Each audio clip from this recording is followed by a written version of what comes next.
am here with an expert on luxury and the luxury Chinese consumer. Everyone, this is Erwan Rambourg. I've basically been involved in luxury for the past 25 years, initially working in marketing departments at LVMH and Richemont, and for the past 15, being an equity analyst. And I worked out of Paris, out of London, out of Hong Kong, and now I'm in New York. And I'm the author of Future Luxe, which is the second book I've been publishing on the sector.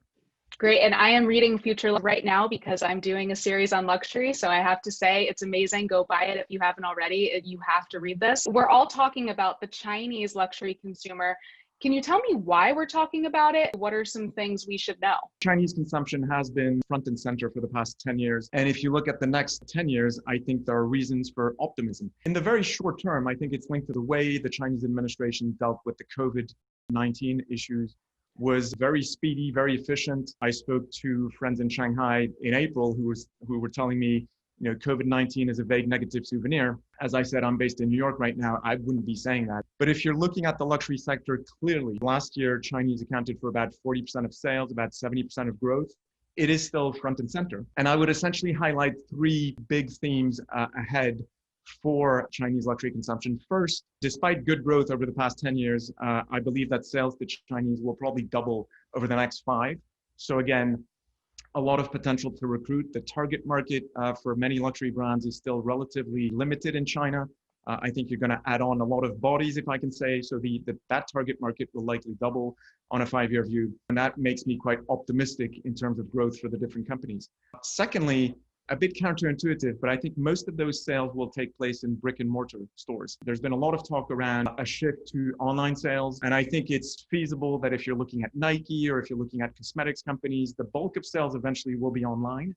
I don't think it'll be the case for luxury over the next 5 to 10 years. The reason for that, again, is luxury is essentially about recruitment. And because that's the case, your first purchase will likely be in a store. We talk a lot about storytelling between the brands and the consumers. What's more important is storytelling amongst the consumers. So my capacity to influence you as a friend, as a peer. And if you're in the market of my first branded handbag, your story better not be, I've clicked on this website twice and I got delivered 48 hours later. That's very boring. That's very dull. And so I think because again, you are still predominantly in a recruitment mode, that recruitment will take place in stores. The third surprise, I would say, and this has been obviously accelerated by the COVID-19 crisis. You have had, by default, a repatriation of growth in terms of Chinese luxury consumption. Up until last year, 2019, about 2/3 of purchases of Chinese citizens took place outside of mainland China. There is no place to travel anymore, right? Everyone's stuck at home. As the world reopens,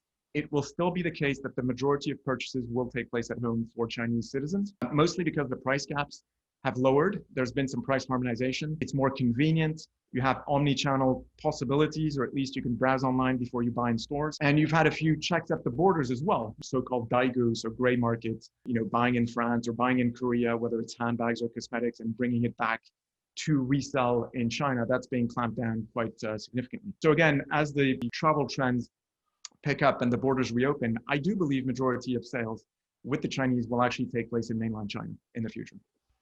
That's great, Erwan. So you mentioned 3 really important things. One is the optimism of the Chinese luxury consumer. 2 is the growing segment of younger people who are going into stores who like to see that storytelling element, making big purchases as first-time buyers. And then the third thing you mentioned was that a lot of sales, even though historically sometimes would be outside of mainland China, now they're actually going to start to pick up and take place there. So really excited to see where these things take us over the next 5 years. Thank you. Good to be with you.